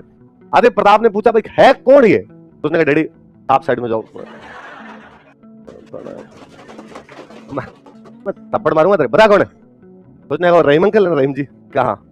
तो शिकार खेलने गए थे। तो मैंने कर लिया। मैं कर लिया आज से। अच्छा प्रताप को पूरी घटना पता चली तो उसने उसको कहा कि बदतमीज फालतू की बात करता है, और महिलाओं को कहा कि रोने घबराने की कतई आवश्यकता नहीं, आप शांति से बैठिए, सॉरी हमारी तरफ से गलती हुई है, दोबारा इस प्रकार की गलती। प्रताप युद्ध में इतना नीचा नहीं आना चाहता कि दुश्मन की महिलाओं और बच्चों को उठाकर लाए। आप मेरे लिए उसी प्रकार सम्माननीय हो जैसे मेरे घर की बहन बेटियां होती। आपको सम्मान वापस पहुंचा जाएगा, आराम से चाय पानी पीजिए। और आराम से उनको चाय पानी पिलाया, रहीम जी के नाम पूरा लेटर लिखा कि रहीम जी गलती की गई है, आइंदा से इस प्रकार की कोई गलती नहीं होगी, आपके पत्नी बच्चे जो भी है वापस से सम्मान वापस आपके पास पहुंचाए जाते हैं, इस बात के लिए हमें माफ किया जाए। मेरा बेटा अमर सिंह इनको वापस पहुंचा के आ रहा है। अमर सिंह का छोड़ गया, अब अमर सिंह डर लगे और अपने मुगल पकड़ लेंगे जाते अमर सिंह मुझे कई बार मैं घटना सोचता हूं तो मुझे लगता है कि अमर सिंह थोड़ी दूर लेके गया होगा और फिर ले जाकर कहा हे वोरा सीधे सीधे नाक की डंडी की सीधे में चली जाओ तुम। उधर रहीमजीन बाहर से आए तो रहीमजीन ने कहा घर पे लुगाई टापर तो ही नहीं, तो उन्होंने माथा पीट लिया अपना और उन्होंने कहा ये क्या हुआ अपने साथ में, और किधर गए, इतने वो महिलाएं आई बाहर से, महिला आते रहीमजीन का तुम कहां चली गई, तो उसने कहा मंग तो तुम कहां थे, ये तो भलाओ बापड़े महाराणा प्रताप का जो हम घर पे वापस आई है। क्या बात हुई, उन्होंने पूरी बात बताई, महाराणा प्रताप की सारी बातें बताई, वो लेटर दिया महाराणा प्रताप का। रहीमजी रोने लग गए थे उस दिन। रहीमजी का दुश्मन भी मिले थे, इस प्रकार का दुश्मन मिले उस समय। महिलाओं को और बच्चों को दुश्मन की उठा के लेके जाना और उनको बंधक बना लेना, गिरफ्तार कर लेना, दुश्मन पे दबाव बनाना बहुत छोटी बातें हुआ करती थी। अक्सर तो राजा इस प्रकार पकड़ के लाके आपस में बांट लिया करते थे। यदि किसी राजा ने ऐसा नहीं किया, आप सोचिए वो नैतिक चरित्र से कितना महान आदमी रहा होगा। प्रताप अक्सर लोग महाराणा प्रताप की जब भी बात करते हैं उसके योद्धा होने की बात की जाती है, उसके वॉरियर होने की बात की जाती है। मुझे लगता है योद्धा होने में तो महाराणा प्रताप संगा के आसपास ही नहीं है। संगा बहुत बड़ा योद्धा था, 80 घाव लगे उसके तन में, उसके बावजूद लड़ रहा था। क्या योद्धा रहा होगा अपने टाइम का, सैनिकों का भगनाव शेष था। लेकिन प्रताप में कुछ बातें अलग है कि आज भी हिस्ट्री ना पढ़ने वाला आदमी भी प्रताप को जानता है। लोगों को केवल योद्धा होने की वजह से याद नहीं किए जाते। योद्धा दुनिया के तमाम राजा में, दुनिया में जहां कहीं सभ्यता हुई वहां पुरुष लड़े हैं, कोई कायर हुआ है, कोई वीर हुआ है, पर सबको तो हम नहीं जानते। हम कुछ एक लोगों को क्यों जानते हैं, क्योंकि उनकी पर्सनालिटी में कुछ अलग सी चीजें दिखाई देती है। वो चीजें प्रताप की नहीं है। रहीमजी ने उस दिन कहा था, रहीमजी वो रोते रोते वापस रिप्लाई करते हैं कि प्रताप मैं नहीं जानता कि मुगलिया सल्तनत भारत में कितने वर्षों तक रहेगी। प्रताप मैं नहीं जानता कि मुगलों का झंडा भारत में कब तक चलेगा, ये राजा महाराजा मुगलों के कब तक यहां पर रहेंगे। मैं एक बात जानता हूं कि जब तक सूरज और चांद रहेंगे धरती पर तेरा नाम लिया जाएगा। आपका दुश्मन सेनापति इस प्रकार की बात करता है, इससे बड़ा तो और क्या होगा। अमर सिंह छोड़ गया था, उसके बाद अमर सिंह रहीमजी बहुत अच्छे दोस्त थे। तो रहीमजी और अमर सिंह के बीच खूब लेटर एक्सचेंज वगैरह हुआ करते थे। अमर सिंह अक्सर रहीमजी से यूं पूछा करते थे अब हमें क्या करना है, तो रहीमजी सलाह और दिया करते। रहीमजी कहते इस बार तुम मुगलों को ऐसे मत मार लो, इस बार इनको ऐसे पटक लो। मेरे से कभी कोई व्यक्तिगत पूछेगी मुझे ये मेवाड़ के राणाओं में सबसे अच्छा कौन लगता है, तो महाराणा प्रताप तो प्रातस्मरणीय है। मैं उनके अलावा किसी राजा की बात करूं तो राज सिंह बेहतरीन राजा हुआ है। राज सिंह जो अपनी पॉलिटिकल और कल्चरल उपलब्धियों में कुंभा के बराबर जाके ठहरता है। उसके बराबरी तो नहीं कर पाए कुंभा की, कुंभा थे, लेकिन फिर भी कुंभा के बाद में यदि किसी ने कल्चरल एक्टिविटीज को इतना ज्यादा प्रमोट किया होगा तो वो राज सिंह शानदार वाले आदमी था, अलग लेवल का आदमी था। कहते हैं कि 1652 में राजा, अच्छा ये सन गलत लिख दिया इधर, ये 1652 है भाई, 1652 से 1680 है, ये पीछे वाला रिपीट हो गया थोड़ा। तो कहते हैं कि जब राजा बने थे 1652 के अंदर, तो उधर उस टाइम शाहजहां हुआ करता था। और मुगल मेवाड़ संधि जब 1615 में की थी, तो मुगल मेवाड़ संधि में कहा गया था कि चित्तौड़ का किला वापस तो दे देंगे, लेकिन तुम उसका पुनर्निर्माण नहीं करवा सकते, रिकंस्ट्रक्ट नहीं करवा सकते। कहते हैं राज सिंह ने राजा बनते ही कंस्ट्रक्शन करवाना शुरू कर दिया था। मेवाड़ बोलेंगे क्या, बिना लड़े रहा नहीं जाता था। इतने सालों से अब लड़ाई करते आ रहे थे, तो बेटे बेटे हाथों में खुजलियां आने लग गई थी। कुछ तो करें, क्या करें लड़ाई करने के लिए। मुगल कोई पंगा ही नहीं ले रहे, तो आपने चला के पंगा ले लो, तो क्या करें। तो संधि में लिखा हुआ है चित्तौड़ किले का पुनर्निर्माण नहीं करवाना, आपने शुरू करवा देते हैं। तो कहते इसने चित्तौड़ किले का पुनर्निर्माण शुरू करवा दिया था, रिकंस्ट्रक्शन रिनोवेशन शुरू करवा दिया। उधर से मुगलों ने समाचार भेजा, चंद्रभान नाम करके एक दूत हुआ करता था, उसको भेजा शाहजहां ने, और कहा यार क्या कर रहे हैं मेवाड़ वाले, पूछ उनसे जाके। और वो आया, दूत आया चंद्रभान यहाँ पे, उसने आगे पूछा कि यार तुम ये चित्तौड़ किले का पुनर्निर्माण करवा रहे हो। उसने कहा हाँ एकदम सही सुना आपने, मतलब समझते हो तुम इसका मतलब है कि संधि तोड़ रहे हो तुम, क्या हाँ वही कर रहे हैं वही। अरे संधि तोड़ने का मतलब है लड़ाई होगी आपस में, हाँ बस वो एकदम सही समझ गया आप, सही पकड़ लिया आपने, वही करनी है, हमें लड़ाई करनी है। मुगलों का ठीक दिमाग खराब है। कहते उधर से शाहजहां ने बड़ी सी एक सेना भेजी, साथ में बातचीत भी कराया, क्यों लड़ते हो यार फालतू में। तो बाद में जैसे जैसे करके पुनर्निर्माण एक बार बंद कर दिया था। सादुल्ला खान को सेना देके भेजा था बाद में यहाँ पे, सादुल्ला खान सेना लेके आया, बाद में कहा ठीक है भाई नहीं करेंगे, रोक देते हैं इस पुनर्निर्माण को। पर याद रखना कि कुल मिला के चला के पंगे लेने शुरू कर दिए थे और चित्तौड़ का पुनर्निर्माण करवाना शुरू करवा दिया था। रुकवाने के लिए जो उधर से सेनापति आया था उसका नाम क्या था, तो सादुल्ला खान नाम का सेनापति आया। अब शाहजहां मर गया, शाहजहां मरा भी नहीं था बेचारा। शाहजहां लास्ट टाइम में जब बूढ़ा हुआ तो उसके 4 बेटे आपस में लड़ लिए, अफवाह फैल गई कि पापा मर गए, तो चारों बेटे लड़ लिए। अब अगला राजा कौन बनेगा, अगला राजा कौन बनेगा। 4 बेटे थे, आप लोगों नाम सुने होंगे, नहीं सुने तो जब मिडिवल पढ़ोगे आप तो और सुनोगे आप उनके। दारा सिको है, औरंगजेब, शुजा और मुराद, उनके बीच में लड़ाई होगी। दारा सिको है शाहजहां के प्रिय पुत्र थे, शाहजहां उनको अपना अगला वली अहद, अगला बादशाह बनाना चाहता था। तो औरंगजेब को जब ये बात पता चली कि दारा सिकों को बना, उसने कहा ऐसे कैसे हम बनेंगे, हमने कोई चूड़ियां थोड़ी पहन रखी है। और मुगलों में इस बात का सीधा सिस्टम था, राजा कौन बनेगा कि वो भाई जो बाकी भाइयों को मार देगा वो राजा बनेगा। सर्वाइवल ऑफ द फिटेस्ट, उत्तर जीवितता का सिद्धांत, जो सर्वश्रेष्ठ है वो गद्दी पर बैठे, यूं ही किसी को गद्दी पर नहीं बैठने देंगे हम तो अब दारा सिकों के औरंगजेब के बीच में लड़ाई हुई। अपने राजस्थान के ज्यादातर सुनना, ज्यादातर जो राजा थे वो दारा सिकों की तरफ से लड़ रहे थे। शुरुआत में दारा सिकों की तरफ ही गए थे। दारा सिको थोड़ा लिबरल अच्छा बंदा भी था, औरंगजेब का साथ नहीं दिया था। अपने जयपुर वाले जोधपुर वाले सारे शुरुआत के अंदर दारा सिकों के पक्ष के अंदर लड़े थे। राज सिंह के पास में औरंगजेब ने मैसेज किया, औरंगजेब साउथ इंडिया में था, औरंगजेब जब आगरा की तरफ लड़ने के लिए आ रहा था तो औरंगजेब ने राज सिंह को मैसेज किया कि राज सिंह जी, मेरे और मेरे भैया के बीच की लड़ाई है, आपके राजस्थान वाले ज्यादातर राजा भैया की तरफ है, आप किसकी तरफ हो? राज सिंह कह रहे किसी की तरफ नहीं। औरंगजेब ने वापस मैसेज किया कि थैंक यू, बस मैं ये नहीं कह रहा मेरी तरफ से लड़ने के लिए, ऊपर प्लीज भैया की तरफ मत जाना, क्योंकि मेवाड़ एक बड़ा स्टेट, मेवाड़ जिसकी तरफ से लड़ेगा उसका पलड़ा अपने आप में भारी हो जाएगा, तो यार थोड़ा ये मत कर लेना। कहा ठीक है। तो याद रखना ये क्वेश्चन ही बन गया कि जब राज सिंह दारा सिकों की तरफ से लड़ने के लिए नहीं गया, इसका मतलब फायदा किसको हुआ? औरंगजेब को। तो एक बार मुझे याद है, एक बार क्वेश्चन पूछा हुआ कि राजस्थान के कौन से राजा ने एक तरीके से औरंगजेब को मौन समर्थन दे दिया था, उसको अपना साइलेंट सपोर्ट ही कर दिया था कि ठीक है यार हम तेरे खिलाफ लड़ने के लिए नहीं आएंगे। तो औरंगजेब। तो कोई पूछेगा कि सक्सेशन स्ट्रगल में औरंगजेब का साथ देने वाला राजा कौन बन जाता है? तो भले ही डायरेक्टली नहीं गए थे पर इनडायरेक्टली वो सपोर्ट किसको जाता है? औरंगजेब को जाता है। ये बात याद रखना। एक तो ये थोड़ी सी अलग सी बात है कि जो सक्सेशन स्ट्रगल था, जो उत्तराधिकार संघर्ष था मुगलों का, उसमें किसको सपोर्ट कर दिया था? तो औरंगजेब को सपोर्ट कर दिया था, उसमें औरंगजेब का समर्थन कर दिया था। पर बस भाई एक बार वहीं पे औरंगजेब का समर्थन किया था, उसके बाद तो बंदे ने औरंगजेब से चला के पंगे लिए। औरंगजेब बेचारा जो कुछ काम करने की कोशिश करता, इस आदमी ने हर चीज का विरोध किया। कहते हैं औरंगजेब ने हिंदुओं पे एक टैक्स लगा दिया था, जजिया। ज्यादातर मुस्लिम राजा लगाया करते थे कि वो गैर मुस्लिम प्रजा जो हुआ करती थी, नॉन मुस्लिम जो हुआ करते थे, उनसे टैक्स लिया करते थे, जजिया। पर अकबर ने इस टैक्स को हटा दिया था। औरंगजेब इस टैक्स को 1679 में वापस लगाता है। उस टैक्स का भी सबसे पहले कोई विरोध करने वाला बंदा था तो राज सिंह था। तो ये भी याद रखना है कि औरंगजेब के जजिया कर का विरोध किया था। तो एक जगह वहां पर औरंगजेब का साथ दिया, बाद में सब जगह विरोध है, जजिया टैक्स का विरोध। और कहते हैं औरंगजेब थोड़ा कट्टर धार्मिक नीतियां अपना लेता है। औरंगजेब उस समय मंदिर वगैरह तुड़वा रहा था हिंदुओं के, तो ऐलान करवाया था बाकायदा राज सिंह जी ने कि हिंदुस्तान में जहां कहीं कोई मंदिर टूट रहा और उनको लगे कि मंदिर नहीं बचा पाएंगे, मेवाड़ आ जाना आप, तो हम संभाल लेंगे उस मंदिर को। तो औरंगजेब की उस नीति का विरोध किया था कि औरंगजेब के खिलाफ हिंदू देवी देवताओं के जो मंदिर थे उनको तोड़ने का विरोध किया, मंदिरों को बचाया, उनको प्रोटेक्ट किया। हम आगे पढ़ेंगे कौन कौन से मंदिर क्या क्या बनवाए थे। मैं और बात बता दूं, कहते हैं औरंगजेब हिंदू राजकुमारियों से शादी करना चाहता था। राज सिंह जी ने उनके पास मैसेज किया कि यदि किसी भी हिंदू राजकुमारी से जबरदस्ती मुगल शादी करना चाहते हो तो मेरे को एक मैसेज कर देना, आप तो मैं कर लूंगा। कहने का मतलब था उधर नहीं करने दूंगा, आप जहां कहोगे वहां करवा दूंगा। तो हिंदू राजकुमारियों की रक्षा की, अभी बताऊंगा मैं, इसमें तो कहानी बताऊंगा अच्छी सी आपको। हिंदू जो राजकुमारियां थी उनकी रक्षा की, एक तो बड़ी फेमस सी कहानी है इस बारे में। और जोधपुर में एक राजा हुआ करते थे जसवंत सिंह, और जसवंत सिंह की जब डेथ हो गई, जसवंत सिंह और औरंगजेब के रिश्ते कभी ढंग से आपस में रहे नहीं थे।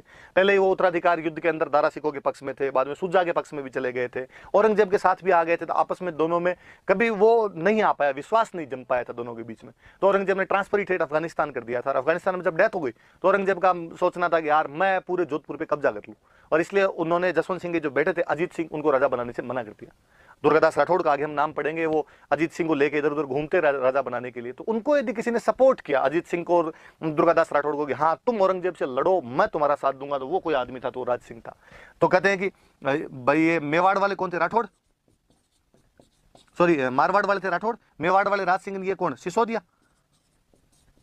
तो राठौड़ों के सिसोदियों के बीच में अलायंस हुआ था, राठौड़ सिसोदिया गठबंधन बनाया कहीं ना कहीं एक। कौन कौन? तो राठौड़ों में तो कौन है, किसको राजा बनाना है? अजीत सिंह। इधर मेवाड़ वालों में कौन है? राज सिंह। गठबंधन बनेगा तो किसी के खिलाफ बनेगा, तो किसके खिलाफ बनेगा? तो औरंगजेब। तो याद रखना भाई, कोई पूछ ले राठौड़ सिसोदिया गठबंधन क्या है, तो मारवाड़ के अजीत सिंह को राजा बनाने के लिए, या मारवाड़ के राठौड़ राजा अजीत सिंह को राजा बनाने के लिए औरंगजेब के खिलाफ मेवाड़ के राज सिंह ने जो सपोर्ट किया था उसको हम किस नाम से जानते हैं? तो राठौड़ सिसोदिया अलायंस के नाम से जानते हैं, राठौड़ सिसोदिया गठबंधन के नाम से जानते हैं। तो ये बातें याद रखना। देखो कि राजा बनते चित्तौड़ का पुनर्निर्माण शुरू करवा दिया, इसका मतलब वो बंदा शाहजहां के खिलाफ अग्रेसिव पॉलिसी अडॉप्ट कर लेता है, शाहजहां के खिलाफ आक्रामक नीति अपना लेता है। हालांकि सादुल्ला खान ने आके उसको रुकवा दिया था। फिर दूसरा एक ये याद रखना कि जब मुगल युवराजों के बीच में, शाहजहां के बेटों के बीच में जब सक्सेशन स्ट्रगल चल रहा था, तो बाकी ज्यादातर जहां दारा सिंह के पक्ष में थे, वहीं राज सिंह ने कहीं ना कहीं इनडायरेक्टली सपोर्ट किसको कर दिया था, तो राज सिंह को सपोर्ट, सॉरी औरंगजेब को सपोर्ट कर दिया था राज सिंह। हालांकि राज सिंह बड़ा इंटेलिजेंट आदमी था। एक और बात याद है मुझे, याद रखना, इसने दिमाग लगाया कि यार मुगल आपस में लड़ रहे हैं, अपने क्या मतलब है, क्यों किसी की तरफ से लड़ने के लिए जाए। तो कहते हैं जब मुगल आपस में लड़ रहे थे तब इसने अपनी सेना इकट्ठी की, और मुगलों ने वे एरिया जो मेवाड़ वालों से छीन लिए थे, क्योंकि जब इसने चित्तौड़ का पुनर्निर्माण करवाना शुरू किया था, मुगलों की जब सेना आई थी तो कई एरिया पे कब्जा कर गई, इसके दिमाग में वो एरिया थे, और इसने वापस अपनी सेना भेजी, और सेना भेज के वो जो कब्जे थे, जहां जहां पे उन लोगों ने अपना अधिकार कर लिया था, जिन जिन क्षेत्रों को छीन लिया था, वो क्षेत्र वापस छीन लिए थे। तो कहते हैं इस उत्तराधिकार युद्ध का तो राज सिंह ने कहीं ना कहीं फायदा ही उठाया था, वो लड़ाई करने नहीं गया तो फालतू में बच गया, उसने अपनी सेना मुगल क्षेत्रों में भेज के वे मुगल क्षेत्र जो मेवाड़ से छीने गए थे उनको इसने वापस छीना था। वो जो व्यवस्था थी ना, उसका एक नाम दिया जाता है, उसको बोलते हैं टिक्का दौड़।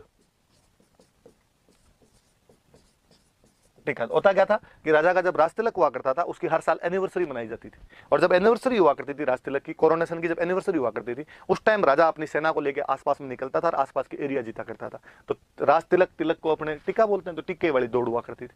तो राज सिंह ने उस टाइम जो मुगल उत्तराधिकार संघर्ष के दौरान टिक्का दौड़ करवाई थी, और टिक्का दौड़ में मुगल एरियाज छीन लिए थे। अब जब औरंगजेब बन गया तो औरंगजेब की हर गलत बात का विरोध किया। औरंगजेब ने कहा हिंदुओं से टैक्स लूंगा कि नहीं लेने दूंगा, उसने कहा मंदिर गिराऊंगा कि नहीं गिराने दूंगा, हिंदू राजकुमारियों से शादी करूंगा कि नहीं करने देंगे, अजीत सिंह को राजा नहीं बनने दूंगा कि मैं राजा बनाऊंगा। तो राठौड़ सिसोदिया गठबंधन कर लिया था अजीत सिंह के साथ में। अजीत सिंह मारवाड़ का राजा, आगे हम और पढ़ेंगे इसके बारे में। ये थोड़ी पॉलिटिकल अचीवमेंट है, वो थोड़ी मैं हिंदू राजकुमारी वाली बात और बता दूंगा, थोड़ी बातें याद रखना आपने सारी, कि भाई उसने पॉलिटिकल जो उसका अचीवमेंट्स है मुगलों के खिलाफ वो क्या क्या रही थी, तो तमाम बातें थोड़ी याद रखना। अब लो पहले वो बात बता दूं, फिर हम बात कर लेंगे दूसरी। कहते हैं कि 1669 की बात है, 1669 की, अपने किशनगढ़ के पास में एक जगह पड़ती थी रूपनगढ़, किशनगढ़ के अंतर्गत आया करता। यहाँ की कोई राजकुमारी हुआ करती थी चारुमती। ऐसी कहानी है कि राजकुमारी चारुमती एक दिन अपने महलों के अंदर बैठे हुए थे, और बाहर कोई एक बूढ़ी महिला थी, और वो महिला पोस्टर बेच रही थी, जो फोटो वगैरह लगाते हैं अपने दिवाली पे घरों के अंदर, तो वैसे फोटो बने हुए थे, पोस्टर बने, पेंटिंग्स बनी हुई थी, वो पेंटिंग्स बेच रही थी। राजकुमारी चारुमती ने अंदर बुलाया उनको, और अंदर बुला कर भाई मुझे भी पोस्टर दिए जाए। किसके? दे दो, राम जी का, कृष्ण जी का, शिव जी का, और किसके दूं? कि और तो पृथ्वीराज चौहान का, प्रताप का, सांगा का, कुंभा का। वो महिला दिल्ली से आई थी, उसने कहा कि राजकुमारी जब तुमने इतने सुंदर सुंदर पेंटिंग्स लिए, तो मेरे पास एक और सुंदर सी पेंटिंग है, ये भी तुम दिखाओ। वो किसकी? एक बड़ी सी पेंटिंग दिखाई गई राजकुमारी, ये किसकी? तो तुम इनको नहीं जानती? राजकुमारी ने कहा नहीं। अरे का ये बादशाह सल्तनत हिंदुस्तान आलमगीर जहांपनाह औरंगजेब स्वयं है। उसने कहा अच्छा ये औरंगजेब की पेंटिंग है? हाँ ये भी दे दे। उसने सब पेंटिंग के पैसे दिए, उस बुढ़िया को आगे एक बार बैठ, और अंदर अपनी सहेलियां बैठी थी, उन सहेलियों का एक बार बाहर आओ, देखे थोड़ी सारी सहेलियां बाहर है, आपने अपनी जुत्ती निकाल के, ये जो औरंगजेब वाली पेंटिंग इस पे एक जुत्ती मारी जाए। उस पेंटिंग में जुत्ती मारी तो पेंटिंग बेचारी एकदम यूं टूट गई पूरी की पूरी, एकदम और फट गई पूरी, और टुकड़े टुकड़े उसके किए, और टुकड़े टुकड़े करके चिंदी चिंदी कर दी उस पोस्टर की, दे दम उस बूढ़ी महिला को दिया, और जाके औरंगजेब को दे देना, और कह देना कि चारुमती ने तोड़ी। बूढ़ी महिला गई, उसने जाके औरंगजेब को दो चार बातें नमक मिर्च लगा के कि देख लो साहब आपके पोस्टर के टोटे टोटे कर दिए, और मैं तो बता भी नहीं सकती लड़कियों के क्या क्या गालियां निकाल रही थी आपको, और ये किया। औरंगजेब ने कहा अच्छा, मतलब रूपनगढ़ वालों की इतनी औकात कि रूपनगढ़ की राजकुमारी और मेरे पोस्टर को फाड़ दे, मुझे चैलेंज करे। और कहते औरंगजेब ने यहाँ पर मैसेज करवाया, औरंगजेब ने रूपनगढ़ वालों को लैंडलाइन पे फोन किया कि साहब मैं तुम्हारी राजकुमारी से शादी करना चाहता हूँ। रूपनगढ़ वालों की क्या औकात कि औरंगजेब को मना करे। रूपनगढ़ वालों ने कहा साहब आओ, उससे 2 दिन पहले मिस कॉल कर देना, थोड़े लड्डू वड्डू बना के तैयार रखेंगे हम तो, और तो क्या ही किया जाए। इधर जब राजकुमारी को पता चला चारुमती को कि मेरे पिता मेरे भाई मेरी शादी औरंगजेब से करने जा रहे थे, उसने मना कर दिया।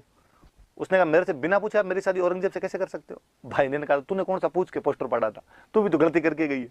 उसने कहा कि नहीं मैं शादी नहीं करूंगी, मैं औरंगजेब से शादी नहीं कर सकती, मेरी इच्छा के खिलाफ शादी नहीं कर सकती, और आप भी नहीं कर सकते मेरी। और तो घर वालों ने कहा समझाया उसको कि देख तुम शादी नहीं करोगी तो औरंगजेब अटैक करेगा, औरंगजेब अटैक करके उसकी सेना आएगी, जो लड़ाई होगी मारपीट होगी लोग मरेंगे, वो तो ठीक है, यहाँ से बाकी जो सामान्य जनता है उनकी महिलाओं को भी उठा के ले जाएंगे। इन जनता को बचाने के लिए राजा का प्रथम कर्तव्य अपनी जो पब्लिक है, अपनी जो प्रजा उसकी रक्षा करना है। इसकी रक्षा करने के लिए जरूरी है कि एक तेरी शादी कर दी जाए, तो ये जहर के घूंट पीने पड़ेंगे प्रजा को बचाने के लिए, इसकी रक्षा करने के लिए, वरना बेचारे ये मर जाएंगे सारे के सारे, इनको मार देंगे। इनकी रक्षा करना तो अपना कर्तव्य है। और चारुमती ने कहा नहीं मुझे कुछ ही नहीं पता, तुम नहीं कर सकते मेरी रक्षा तो मैं खुद कर लूंगी। पापा भाई को गुस्सा जा कर ले, तो वैसे कर रही है तो। अब चारुमती बेचारी सोचे कि क्या किया जाए, और चारुमती को महाराणा राज सिंह याद आए कि महाराणा राज सिंह जी ने ऐलान करवा रखा है कि जहां कहीं किसी हिंदू राजकुमारी के साथ में और ऐसी जबरदस्ती हो रही है तो मेरे को मैसेज किया जाए। और चारुमती ने लेटर लिख के भेजा, फूल तुम्हें भेजा है खत में, फूल नहीं मेरा दिल है। चारुमती ने कहा कि जिस प्रकार भगवान श्री कृष्ण रुक्मिणी का हरण करके ले गए थे, कुछ उसी प्रकार आप मेरा हरण करके ले जाइए और मुझे अपने चरणों की दासी बनाइए। व्हाट्सएप पर मैसेज किया होगा। राज सिंह के पास ऐसे मैसेज आते रहते थे व्हाट्सएप पे।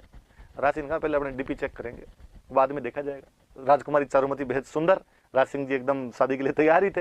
राज सिंह जी ने हाथों हाथ थम्स अप भेजा कि तुम तो शादी वाला कार्ड भेज दो, लगन वगन कब है बाकी मैं देख लूंगा। इधर राज सिंह जी ने औरंगजेब को मैसेज किया कि औरंगजेब भैया मैं शादी करूंगा, देख ले तुम। अब उससे क्या, उसे थोड़े दिन पहले की घटना है। और मेवाड़ में एक जगह और पड़ती है, रूपनगर नाम की एक जगह पड़ती है, वहां की राजकुमारी थी चंचल कुमारी।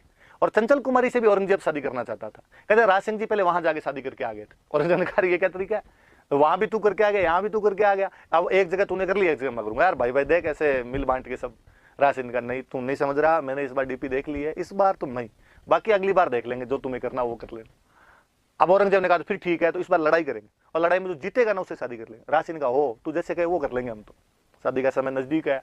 राज सिंह जी ने अपने सामंतों को बुलाया और सामंतों को बुला के कहा कि भाई मैं राजकुमारी चारुमती से शादी करने के लिए जा रहा हूँ, पर उधर से औरंगजेब भी सेना लेके आएगा, तो आप एक काम करो, आप अपनी मेवाड़ की सेना लेके जाओ और सेना को अजमेर में रोक लो, और जब तक मेरे फेरे नहीं हो तब तक रोक के रखना, बाद में खुद आ जाऊंगा, तैयार हो आप। मेवाड़ वालों का साहब मना कब किया, महिला की, ब्राह्मण की, गाय की, जनता की, इस रक्षा के लिए इतने सालों से लड़ते मरते भिड़ते आ रहे हैं, हमने कब मना किया किन चीजों के लिए। और यदि अबला नारी पुकार रही है तो आपको जाना चाहिए, इस बात पे शादी करनी चाहिए, निश्चिंत होकर जाइए, हम लड़ाई कर लेंगे। राज सिंह जी तो भाई बारात लेके गए रूपनगढ़। मेवाड़ की सेना जाएगी अजमेर। सेना लेके कौन जाए, सेनापति जो हरावल में रहे हो। मेवाड़ के सेनापति कौन, तो शुरुआत वाली क्लास याद करना, सलुम्बर वाले। सलुम्बर का जो उस समय सामंत था उसका नाम था रतन सिंह चुंडावत। खानवा के युद्ध में भी सलुम्बर के जो सामंत रतन सिंह चुंडावत, पर दूसरा वो फर्स्ट ये सेकंड मान लो बोले आप। रतन सिंह चुंडावत सलुम्बर के सामंत हुआ करते थे। और रतन सिंह चुंडावत के पास में मैसेज किया गया कि रतन सिंह जी कल आपको सलुम्बर की सेना लेके हरावल के अंदर जाना है, अग्रिम बटालियन के अंदर आपको जाना है, फ्रंट बटालियन में जाके लड़ना है और औरंगजेब से अजमेर में युद्ध करना है, औरंगजेब की सेना को अजमेर में रोकना है जब तक कि राज सिंह जी रूपनगढ़ के अंदर अपने फेरे नहीं ले ले। कहते हैं रतन सिंह जी के पास ये जब समाचार पहुंचे थे उसी दिन रतन सिंह जी की खुद की शादी हुई थी। वो अपनी हाड़ी रानी से शादी करके आए थे, सहल कंवर नाम करके हाड़ी रानी थी, उसे शादी करके उसी दिन आए थे। हाड़ा चौहानों की बेटी थी इसलिए वो हाड़ी हो गई, तो हाड़ी रानी बोलते हैं भाई उसको। तो सहल कंवर से शादी करके उसी दिन आए हुए थे और उसी दिन शाम को पैगाम आया कि सुबह आपको लड़ाई करने के लिए जाना है। ऐसा पैगाम या तो मैंने बॉर्डर मूवी में सुनील शेट्टी के पास में देखा था, या इधर सुना है कि साहब रतन सिंह जी के पास में ऐसा पैगाम है, और रतन सिंह जी ने मना कर दिया कि ना, राज सिंह जी का दिमाग खराब है। मतलब लोगों खुद की तो शादी होती है, लोगों की शादियां नहीं होती। मेरी शादी नहीं हुई है क्या, मैं कैसे जा सकता हूँ ऐसे, आज शादी हुई है मुझे आज बुला रहे हैं, और उनका मत नहीं जाऊंगा। पर जो उनकी जो रानी थी, जो सहल कंवर थी हाड़ी रानी, जब उसने सुना कि भाई मेरे पति ने ऐसे ऐसे युद्ध में जाने के लिए मना कर दिया, तो उसे बड़ी व्यथा हुई।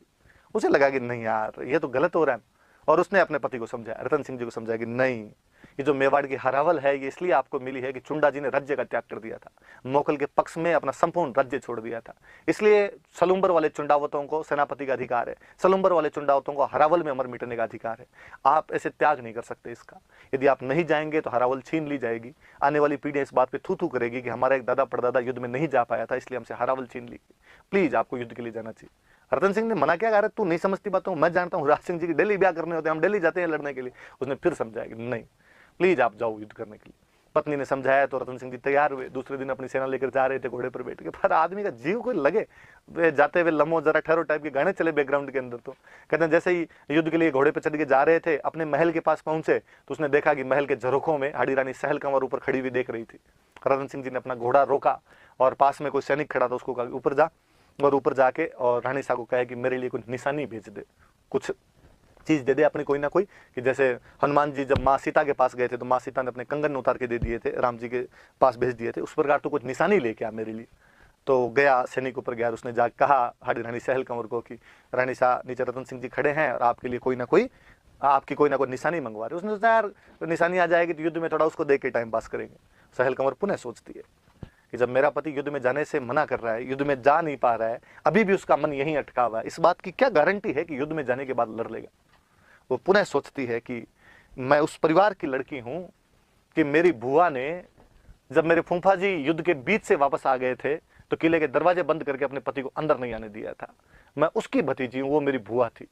एक तो कहते हैं भाई जोधपुर के महाराजा जसवंत सिंह जब युद्ध के बीच से वापस आ गए थे तो उनकी जो हाड़ी रानी थे जसवंत देव, उन्होंने किले के दरवाजे बंद कर दिए थे। उन्होंने कहा ऐसे बेलखने पति से अच्छा है, पति हो ही नहीं। और सहल कंवर सोचती है कि मैं हूं जिसका पति युद्ध में जाने से इनकार कर रहा है, धिक्कार है, ऐसी सुंदरता इस खूबसूरती का ही लेके क्या करना है। और सहल कंवर कहते हैं कि जब मेरी वजह से मेरा पति युद्ध में नहीं जा पा रहा है तो मैं जीवन समाप्त कर देना चाहिए मुझे।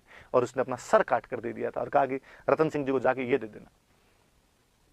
नीचे जैसे ही सैनिक वो सर लेकर रतन सिंह जी के पास में गया, रतन सिंह जी हक्के बक्के रह गए। अब तो उनके भी समझ में आ गया कि मैं कितनी बड़ी गलती कर बैठा।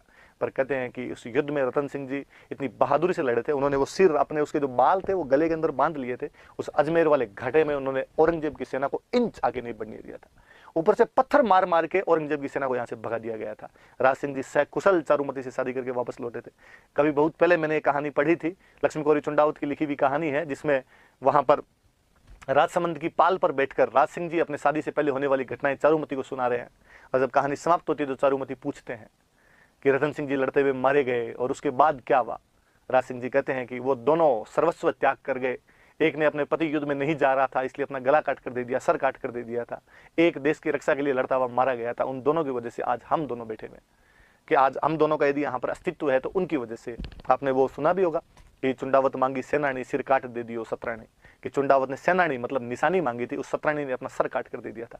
आज भी हम उन हाड़ी रानी को बड़े सम्मान के साथ याद करते हैं। आज भी हमारे राजस्थान की महिला पुलिस की जो बटालियन होती है उसका नाम हम हाड़ी रानी बटालियन के नाम से जानते हैं। आज भी वो हाड़ी रानी प्रातस्मरणीय है, हमें एहसास कराती है कि कोई महिला अपने देश के लिए किस हद तक जा सकती है, इवन यहाँ तक कि अपना सर काट कर दे सकती है। कि माँ सीता ने तो केवल कंगन दिए थे अपनी निशानी के तौर पर, यहाँ पर तो उसने सलुम्बर के धीस के लिए अपना सर काट कर दे दिया था। राजस्थान के कवियों ने इस बात को बेहद प्रमुखता से उठाया और अपने एक बहुत बेहतरीन कवि हुए मेघराज मुकुल, और मेघराज मुकुल ने इस हाड़ी रानी को सेंटर में रख के एक कविता लिखी, सेनानी। और सेनानी का मतलब अपनी राजस्थानी भाषा में होता है, राजस्थानी भाषा का शब्द सेनानी, हिंदी में आप बोलो तो आपका दो निशानी, निशानी थी। तो ये थोड़ा ध्यान रखना कि मेघराज मुकुल की कविता का नाम क्या है, तो सेनानी उनकी कविता का नाम। और मेघराज मुकुल की और कई कविताएं पढ़ेंगे तो ध्यान रखना भाई, हाड़ी रानी सहल कंवर आपके याद रहनी चाहिए। प्री में, मेंस में, कहीं पर भी आपके इनका सवाल पूछा जा सकता है। तो जो कहानी थी वो ये थी। किससे शादी करने की बात थी? चारुमती से। कब की बात थी? तो 1669 की। दो साथ साथ में दो अलग अलग कहानियां, दोनों याद रहनी चाहिए आपके। फिर आगे बढ़ते देखो, फिर अपने पढ़ते हैं राज सिंह जी का कल्चरल अचीवमेंट। मैंने अभी बताया कुंभा के बाद में सबसे ज्यादा कल्चरल अचीवमेंट इसी बंदे का था। खूब सारे मंदिर बनवाए थे, खूब सारी झीलें बनवाई थी, खूब सारे कवि इनके दरबार के अंदर थे। कौन कौन से मंदिर वगैरह क्या बनवाए देखो। पहले मैं थोड़े मंदिर बता दूं, टेम्पल्स। कहते हैं एक दिन समाचार आया कि औरंगजेब मथुरा के भगवान कृष्ण के मंदिर को तोड़ने के लिए आ रहा है। वहां पर वल्लभ संप्रदाय वालों का मंदिर हुआ करता था, उसको तोड़ने के लिए आ रहा है। और दो पुजारी जी थे, गोविंद दास जी और दामोदर दास जी, वहां से रातों रात मूर्ति को लेकर बाजे। मंदिर तोड़ने का मतलब होता था मूर्तियां तोड़ दिया करते थे ताकि वहां पे पूजा बंद हो जाए, क्योंकि इस्लाम मूर्ति पूजा का विरोध करता है। तो मूर्ति को लेके भागे, भागते भागते जोधपुर गए। जोधपुर में जसवंत सिंह जी वहां पर थे नहीं। बाकी सामंतों ने कहा यार पार पड़े नहीं पड़े हमारी औरंगजेब के खिलाफ, तुम यार राज सिंह जी से बात करो। कहते हैं गोविंद दास जी और दामोदर दास जी यहाँ राज सिंह जी के पास है। 1672 का साल हो, यहाँ राज सिंह जी के पास है। राज सिंह जी को आके कहा कि राज सिंह जी ऐसे ऐसे औरंगजेब मूर्ति तोड़ रहा है, श्रीनाथ जी की मूर्ति है, भगवान कृष्ण की मूर्ति है, उसको तोड़ रहा है, आप बचाइए उसे। और राज सिंह जी ने कहा कि सर सम्मान, आप तो मूर्ति को लेके आई, मैं यहाँ भव्य मंदिर बनवाऊंगा। उन्होंने फिर कहा कि सर सोच लीजिए, हम आप पे दबाव नहीं डाल रहे हैं, औरंगजेब आएगा, आक्रमण करेगा, इसको मूर्ति को तोड़ सकता है। राज सिंह जी ने कहा था कि मेरे 1 लाख सैनिकों के सर जब तक नहीं कट जाएंगे श्रीनाथ जी की मूर्ति को हाथ भी नहीं लगा पाएगा। उस सिहाड़ गांव में श्रीनाथ जी का भव्य मंदिर बनवाया गया, क्योंकि श्रीनाथ जी का मंदिर बना था, इसलिए आज भी उस मंदिर को हम, उस गांव को हम नाथ द्वारा के नाम से जानते हैं। और श्रीनाथ जी का वहां पर मंदिर बना। तो एक तो ये याद रखना भाई, श्रीनाथ मंदिर।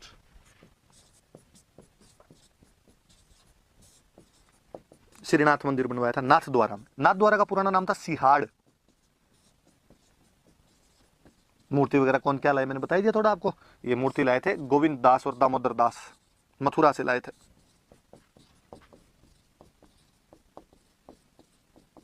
सोलह सौ 72 में। फिर एक वल्लभ संप्रदाय का मंदिर और बनवाया था, द्वारिकाधीश। जब हम वल्लभ संप्रदाय और पढ़ेंगे तब इसकी बातें और बता दूंगा। वहीं राजसमंद में एक जगह और पड़ती है कांकरोली, वहां पर ये बनवाया था। दोनों राजसमंद में भाई, ये नाथ द्वारा और कांकरोली याद रखना। फिर उदयपुर में एक मंदिर बनवाया था, अंबा माता। अंबा माता का मंदिर बनवाया था उदयपुर में। तो ये 3 मंदिर मुख्य मुख्य से याद रखना। और कई निर्माण करें पर ये 3 पेपर में पूछे जाने लायक है, ये ज्यादा याद रखना। मंदिर श्रीनाथ जी का मंदिर सिहाड़ नाथ द्वारा में, द्वारकाधीश का मंदिर कांकरोली, दोनों राजसमंद में। एक अंबा माता का मंदिर बनाया था उदयपुर। फिर खूब सारी झीलें वगैरह बनवाई थी। कहते हैं इनकी मम्मी थे, मम्मी का नाम था जाना दे राठौड़, और जाना दे राठौड़ ने एक तालाब बनवाया था, इसका नाम है जाना सागर। जाना सागर तालाब उदयपुर के अंदर है भाई जाना सागर। इनकी एक रानी थे रामरस दे, रानी रामरस दे ने एक बावड़ी बनवाई थी। तालाब बावड़ी एक ही मतलब होती है भाई, थोड़ा थोड़ा सा अंतर होता है। उस बावड़ी का नाम है त्रिमुखी बावड़ी, दोनों उदयपुर में भाई, उदयपुर के आसपास में ये तालाब और बावड़ी बनी। तालाब मतलब पौंड, बावड़ी मतलब सीढ़ीदार कुआं, स्टेप वेल। तो त्रिमुखी बावड़ी इनकी रानी रामरस दे ने और इनकी मम्मी जाना दे राठौड़ ने बनवा दिया था जाना सागर तालाब। और खुद ने अपने नाम से एक राज सिंह के नाम से एक समुद्र, राज समुद्र बोलते थे वैसे, जिसको झील बनवाई थी, तो राजसमंद झील का निर्माण करवा दिया था। राजसमंद झील के बारे में आपको ज्यादातर ने सुना ही होगा। गोमती नदी जो है, गोमती नदी का पानी रोककर अपने यहाँ राजसमंद झील बनवाई गई थी। कहते हैं कि राज सिंह जी एक बार अपनी शादी के लिए जा रहे थे और बरसात का दिन था और गोमती नदी उफन रही थी। उन दिनों के अंदर शादी करने के लिए जा रहे थे कहीं पे और गोमती नदी उफन रही थी। तो गोमती नदी की बाढ़ की वजह से राज सिंह जी नदी क्रॉस नहीं कर पाए और 3 दिन तक उनको रुकना पड़ गया था। तो राज सिंह जी ने कहा नदी को तो मैं बांध के रख दूंगा। तो बाद में उन्होंने नदी को वहां बांधा, उसका पानी रोका और रोक के वहां पर एक झील बनवाई गई थी, राजसमंद झील। और कहते हैं कि राज सिंह जी बहुत गुस्सेल आदमी थे, बहुत गुस्सा किया करते थे। और कहते हैं इन्होंने एक कोई चारण कवि थे उनको मार दिया था, अपनी वाइफ को मार दिया था, इनके बेटे ने इनके डर से सुसाइड कर लिया था। तो किसी ब्राह्मण से जाके पूछा कि यार मेरे हाथ से कई पाप हुए हैं और मैं इस पाप की मुक्ति के लिए क्या करूं। और किसी ब्राह्मण ने कहा कि यदि बड़ा वाटर रिसोर्सेज बनाया जाए, बड़ा जल स्रोत आपके द्वारा बनाया जाए तो आपके पाप कम हो सकते हैं, इसलिए राजसमंद झील बनवाई गई। फिर कहते हैं कि उस साल अकाल पड़ा हुआ था बहुत भयंकर, लोगों को रोजगार की आवश्यकता थी, एम्प्लॉयमेंट की आवश्यकता थी। तो लोगों को कहा कि तुम तो एक काम करो, यहाँ पे आके एक झील खोदो और शाम को रुपए ले जाया करो। तो काम के बदले अनाज योजना, आज जो आप नरेगा का रूप देखते हैं, ये रूप हमारे राजस्थान के राजाओं का है। इन्होंने सबसे पहले इसे शुरू किया था कि आप दिन में यहाँ पे काम कीजिए, मिट्टी खोदिए या कोई झील बनाने का काम कीजिए, शाम को जाते टाइम यहाँ से अनाज ले जाया कीजिए। तो राजसमंद झील बनाई गई थी। देखो कितना महत्व होगा इस झील का कि राजस्थान में जितने जिले हैं आपने, कि मैं आपको कहूं कि जयपुर, तो जयपुर एक जिला है तो जयपुर नाम की जगह है। जोधपुर एक जिला है, जोधपुर नाम की एक जगह है। गंगानगर एक जिला है तो गंगानगर नाम की एक जगह है। डूंगरपुर एक जिला है तो डूंगरपुर नाम की एक जगह। भरतपुर, धौलपुर, टोंक, जो जिले का नाम उस नाम की जगह है। राजसमंद नाम की राजस्थान में कोई जगह नहीं है। राजसमंद नाम की राजस्थान के अंदर झील है, जगह उसका नाम राजनगर है, लेकिन डिस्ट्रिक्ट का नाम राजसमंद रखा गया। तो झील का कितना बड़ा महत्व है वो याद रखना आप इस बात को। तो ये भाई राजसमंद झील, तो ये मंदिर बनवाए थे, झीलें बनवाई थी थोड़ी सी, ये 2-3 झीलें याद रखना। फिर आगे और पढ़ते हैं थोड़ा सा कि फिर इनके दरबार में खूब सारे कवि थे, तो कौन कौन से थे, उन्होंने क्या क्या किया था वो देख लेते हैं अपने। तो जैसे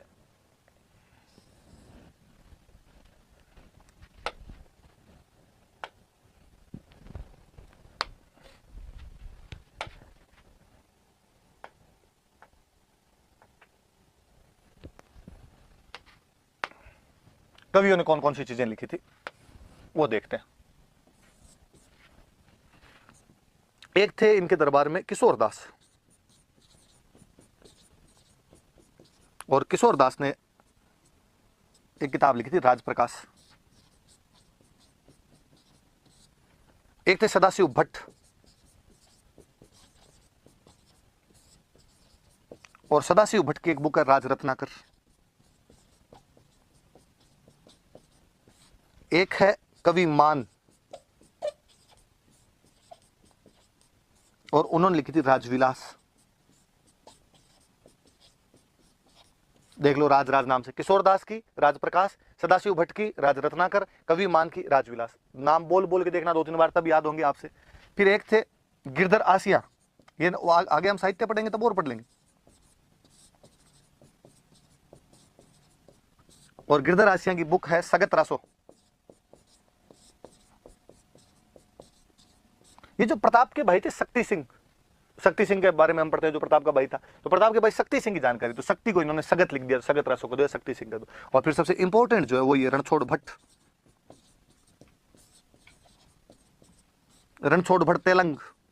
तेलंगाना के ब्राह्मण थे। इन्होंने एक तो राजसमंद झील के पास में एक प्रशस्ति लिखी, राज प्रशस्ति, और एक किताब लिखी थी अमर काव्य वंशावली। ये अमर सिंह सेकंड हुए थे, आगे उनके बारे में जानकारी देती है। राज सिंह के पोते थे, उनकी जानकारी है इसमें।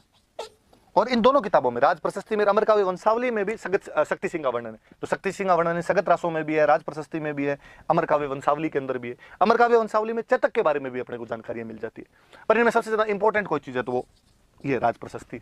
तो आप थोड़ा देख लेना, आप किशोर दास की राजप्रकाश, सदाशिव भट्ट की राज रत्नाकर, कवि मान की राजविलास, गिरधर आसिया की सगत रासो, सगत का मतलब शक्ति सिंह है, रणछोड़ भट्ट तेलंग की राज प्रशस्ति, और अमर काव्य वंशावली। नाम याद करना, बोल बोल के नाम याद करना, पूछते हैं इनसे सवाल। फिर मैं राज प्रशस्ति की थोड़ी बातें और बता दूं, फिर टॉपिक खत्म करते हैं अपने। राज प्रशस्ति राजसमंद झील के पास में, राजसमंद झील कहां पे, तो मैंने बताया था 9 चौकी पाल है। वहां नौचों की पाल पर है। प्रशस्ति मैंने बताया था, राजाओं की तारीफों की जो चीजें हुआ करती थी। तो राजा की कहां से कहां तक तारीफ, तो जितने हमने पढ़ लिए उन सब राजाओं की। हमने राजा पढ़ने कहां से शुरू किए, तो हमने बापा रावल से शुरू किए। वहां से लेके अब तक कौन सा राजा पढ़ रहे हैं, राज सिंह। तो आपने जितने नोट्स लिखे हैं उन सब की तारीफें।